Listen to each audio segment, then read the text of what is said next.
Bonsoir, direction Sambreville ce soir pour les 3 coups, coup de cœur, coup de projecteur, coup de pouce concernant la prochaine saison culturelle. Bonsoir Lucien Mutombo. Julien, Pardon. ça me va très bien. Ça me va très bien. Voilà, Lucien, ça m'est arrivé plusieurs fois. Tu n'es pas le premier. Bon, c'est pas une excuse pour autant. Animateur au Centre culturel de Sambreville, j'ai envie de dire depuis 150 ans. Voilà. Hein? C'est ça. Non, 6 ans bientôt, je crois. 6 ans 5-6 ans, oui, déjà. Ça passe, hein. Vous allez bien? Oui, ça va. Cool. Ouais. Alors, les 3 coups, cela fait évidemment penser au théâtre. Alors, il y a bien un théâtre à Sambreville. Le problème, c'est qu'il est fermé pour l'instant pour cause de rénovation et de mise en conformité. Alors, qu'est-ce qui se raconte à Sambreville? Ce théâtre, il sera à nouveau accessible bientôt? Si tout va bien, mais normalement tout va bien. On croise les doigts quand même, hein, parce qu'on ne sait jamais. Mais c'est au mois de janvier, en tout cas pour nous. Et ça va reprendre avec un beau théâtre, tout rénové. C'est chouette, on a vu moi j'ai vu un petit peu les plans, tout ça. C'est très joli, très joli. Ça va être beaucoup plus sympa, beaucoup plus... Voilà, encore plus classe, et puis des nouvelles infrastructures, la régie différente. Ah bon, je crois que moi c'était juste une mise en conformité, mais qu'on ne touchait pas vraiment. Non. Décoration, régie à l'extérieur, enfin voilà, on va gagner de la place pour les spectateurs. Enfin voilà, un nouveau rideau. Ah oui, voilà, donc une vraie transformation. Une nouvelle loge, tout ça, tout. Et en attendant, le spectacle se joue au Quai des Seines. Hein. Oui, c'est ça. Une petite salle qu'on a multi-fonction. Oui, c'est ça. Ouais, très bien. Alors, les 3 coups, ce sont vos 3 coups, et on commence par votre coup de pouce.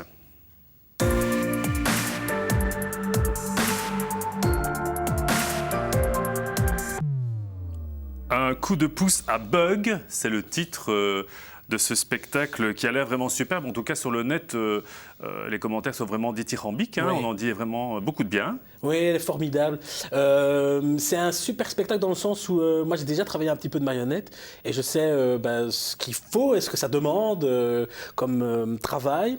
Et ce que j'ai adoré dans ce spectacle, c'est le côté dédoublement de personnalité avec la marionnettiste et la marionnette. Elle ne s'efface pas totalement, en fait. Mais est-ce que le principe, c'est pas la marionnette qui est une vieille dame qui se souvient de sa jeunesse, mais qui, quelque part en miroir, s'adresse à la marionnettiste? C'est ça. Et donc, en fait, au début, on ne comprend pas ça parce qu'elle se cache derrière la marionnette. Et puis là, tout d'un coup, elle apparaît derrière la marionnette. Et donc, c'est comme si c'était son âme de jeune femme qui rigole avec elle après. Et donc, c'est formidable. Et puis, en plus, avec la contrebasse, un côté un petit peu en direct comme ça, hyper intimiste. Et pendant pratiquement le début du spectacle, à un moment, elle ne joue juste que des respirations. Et on est pendu au mouvement, alors qu'il se passe mais pratiquement rien. Elle ne fait que respirer. Et c'est assez touchant de voir comment on peut aller très loin dans un petit détail, dans un petit mouvement, et ça donne tout de suite une ampleur merveilleuse. Et c'est ça qui m'a beaucoup touché moi, dans ce spectacle. Elle a magnifié des moments de rien, en fait, où il se passe rien, une vieille dame qui attend le temps qui passe, tout ça. Et c'est magnifique de regarder ça. Voilà. Julien, vous savez quoi? Oui. On va regarder la bande-annonce. Ça, c'est formidable.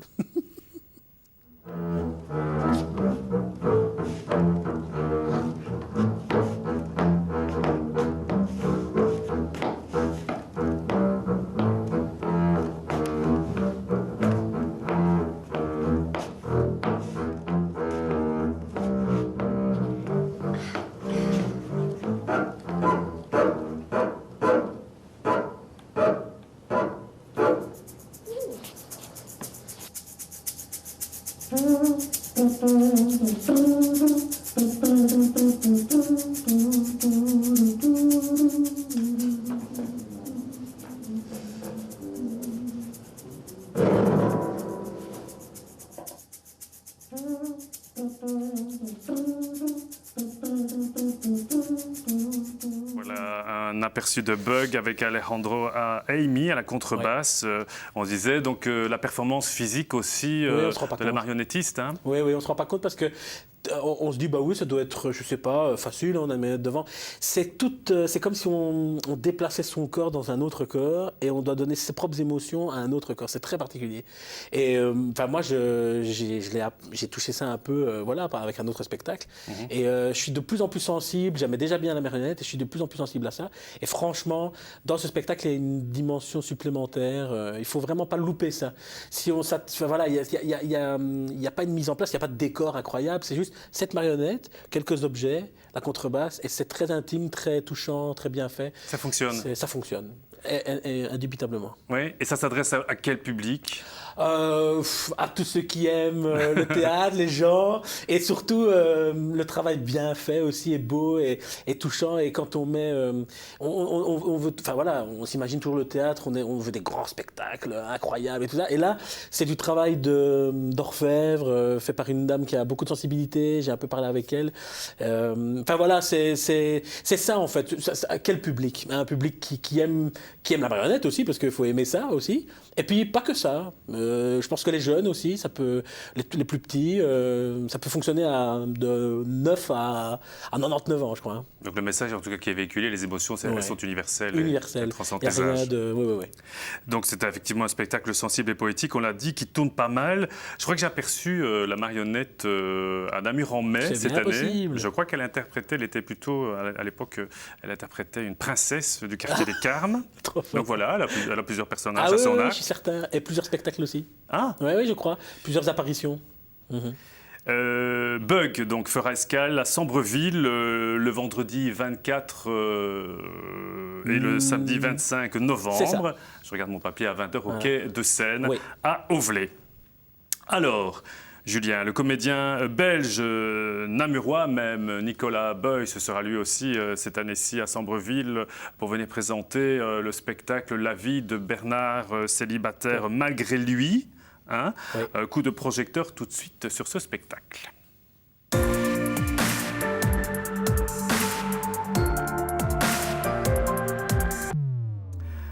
Alors, Julien, dites-nous tout, ce Bernard, toujours célibataire, on comprend, malgré lui. Malgré lui. Qu'est-ce qui lui arrive? En fin de Comment compte, ça s'est passé? c'est un spectacle assez particulier parce que dans le spectacle, on rencontre donc ce personnage, Bernard, qui a une vie tumultueuse, en tout cas pas très intéressante jusqu'à présent, mais voilà, il est célibataire, il a eu que des aventures désastreuses. Et en fait, il vient nous convier à une genre de conférence sur le célibat où en fait on peut interagir avec lui, avec un boîtier, pour faire évoluer l'histoire.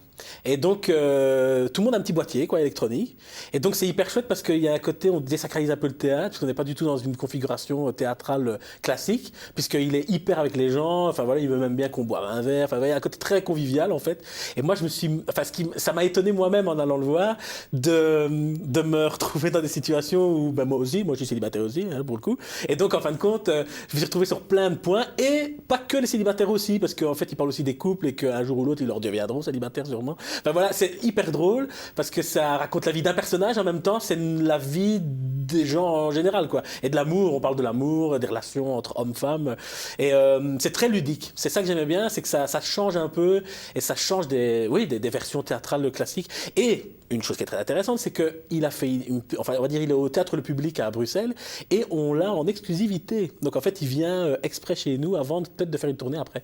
Donc on y tenait, moi j'y tenais fort et voilà. Je suis très fier. D'autant que c'est un spectacle effectivement qui aborde la question du célibat, qui pourrait être considéré comme un sujet même tabou. Peut-être, oui, un peu. Mais il se moque un peu des clichés du style, quand on est célibataire, forcément, on est concerné par non seulement la solitude, mais aussi les sites de rencontres, tout ça. Oui, c'est ça. Et d'un peu le côté, il nous fait un peu une forme de miroir aussi sur notre société, quoi, à travers son personnage, quoi. Et puis, moi, j'avais vu que 40 minutes, donc j'ai un peu une surprise aussi parce que je vais voir un peu plus du spectacle, parce qu'il avait dit qu'il ferait une version plus longue. Et comme j'avais vu 40 minutes et que je voyais très bien vers où on allait, je fais confiance à une version plus large. Donc, il y aura des nouvelles choses en plus, donc même moi, je vais m'étonner. Mais c'est très chouette, vraiment. Et puis, c'est Nicolas Beuys qui est un super comédien, je trouve, hyper original et tempétueux comme ça. Il surprend tout le temps, je trouve, ce comédien-là. Je suis allé le voir maintenant, il n'y a pas très longtemps dans Woody Allen. Il est très étonnant, cet homme. Je l'aime beaucoup.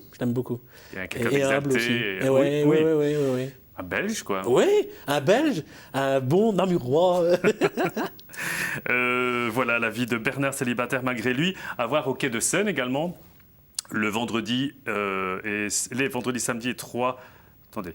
Les vendredis et samedis, oui, mais il faut que je sois clair. Mais évidemment. Les vendredis et samedis 3 et 4 novembre à 20h. Voilà. Et il s'agit d'une production des Lézards Cyniques. Oui. Julien. Oui. Je sais beaucoup de choses sur vous. Et oui. Ça fait peur. Ah non, n'ayez pas peur. Et je sais par exemple que vous avez un coup de cœur en ce moment. Et que ce coup de cœur même s'appelle L'Enfant Sauvage par la compagnie de la Bête Noire. Vrai ou pas? C'est vrai, je ne peux rien vous cacher. Jingle.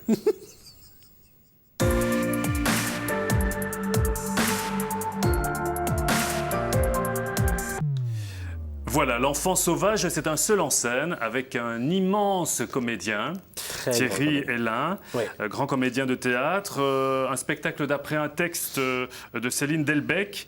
Alors c'est un spectacle fort et engagé qui tourne pas mal depuis 2 ans et donc un spectacle qui raconte la rencontre entre un homme et un enfant du juge, c'est ça? Un enfant sauvage. Un enfant Ça, sauvage. surtout. En fait, C'est vraiment un enfant sauvage. Vraiment un enfant sauvage. En fait, au début, quand j'avais lu le titre, je me dis c'est peut-être une forme de titre un peu poétique comme ça, mais Moi en fait, aussi, c'est vraiment j'ai cru. Ah. un enfant sauvage qui rencontre là. Je pense que c'est au jeu de comment on dit ça. Le jeu de balle, non, La place du jeu de la balle. place du jeu de balle, voilà. Et après avoir fait une journée ou une après-midi avec ses potes, il passe là-bas et il voit une petite fille qui se mord, qui bave par terre, qui est vraiment dans un état animal, quoi. Et les gens la regardent, personne n'ose l'approcher, et lui va s'attacher à cette petite fille-là, et on va suivre, on va dire, toutes ces démarches pour avoir la garde de cette fille, voilà, de cette petite, et de retrouver son identité, en fait, aussi. Et donc, c'est hyper touchant, hyper touchant. Moi, je suis allé voir ça avec ma directrice au Festival Propulse, elle est revenue en larmes. Et c'est vrai que, enfin voilà, on a été très touchés par ce spectacle, et voilà, je pense qu'on n'est pas les seuls, et on voulait que ça vienne à Sambreville. Et on va en regarder un extrait. Voilà. On est de plus en plus qui s'arrêtent et qui posent des questions sur « t'es tout seul ». Et le gosse, il fait rien que de pousser des cris de bête. Tout à coup, le gosse, il se mord devant nous. Il s'attrape le poignet et il se mord en grognant comme une bête qui a la rage. Avec tous les renards qui traînent en ville, on ne devrait pas s'étonner, mais ces cris-là, ça cristallise la foule. Tout le monde hystère, il n'y a plus personne qui ose bouger. Tout le monde y a peur parce que ça, c'est pas normal. Un gosse comme une bête qui salive, qui se mord et qui se gratte la tête, c'est pas normal. Faut que je raconte parce que je vois rouge avec ce dossier. Je dis rien à personne à ce moment-là parce que c'est l'intimité du gosse. Je respecte. Mais la nuit, je rêve de tout ce que je dis pas. Je comprends pas qui c'est qui a pu frapper un gosse perdu tout seul dans la rue comme ça. Voilà, on pourrait parler davantage de ce spectacle, mais on doit avancer. En tout cas, c'est un seul en scène qui tient évidemment par le talent aussi du texte, mais de l'acteur. De du l'acteur qui comédien est formidable, magnifique. ouais, il est vraiment excellent. L'Enfant sauvage par la compagnie de la Bête Noire se jouera le 26 janvier 2018, bien entendu, à 20h au Théâtre Dans le d'Auvelais. nouveau théâtre. Voilà, et bien écoutez, c'est un aperçu de la saison culturelle, évidemment. Si vous voulez en savoir plus, on vous renvoie au site internet pour davantage d'informations et pour savoir un peu tout, enfin, voilà, tout le reste des spectacles. Julien, qu'est-ce qu'on peut vous souhaiter pour la saison prochaine? Eh bien, que les gens viennent, s'intéressent encore au théâtre, viennent chez nous. En plus, avec ce nouveau théâtre qui va réouvrir. Et une belle saison, une bonne grosse merde, comme on dit. Allez, une bonne grosse merde. Allez, partons là-dessus. Allez, partons là-dessus. Quant à nous, on se retrouve bientôt pour une autre saison culturelle à propos d'une autre commune. Portez-vous bien d'ici là, à bientôt.